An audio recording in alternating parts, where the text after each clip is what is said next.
Unmanned aerial vehicles like these have become a key component of the U.S. war on militants in eastern Africa. But now that strategy is getting another look as Pentagon officials weigh the benefits, efficient low-cost targeting with virtually no risk to U.S. troops, against the liabilities.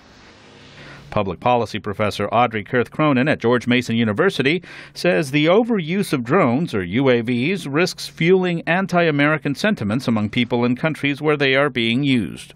I don't think anybody would argue against, in an active war zone, the usefulness of having unarmed capabilities like that to keep our soldiers from harm.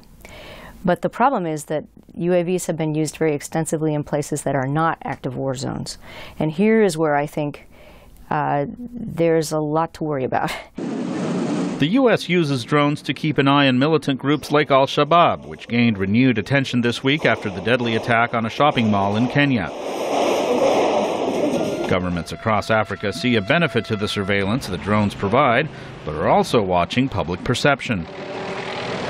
The decision to move the drones was prompted by a complaint from the Djibouti government following a number of recent drone crashes. Camp Lemonnier and the Djibouti airport share a runway, and officials worried about the risks of having drones mingling with commercial aircraft flights. Observers say the possibility of a U.S. drone causing a commercial plane to crash is not a risk the U.S. military can afford to take. Luis Ramirez, VOA News, at the Pentagon.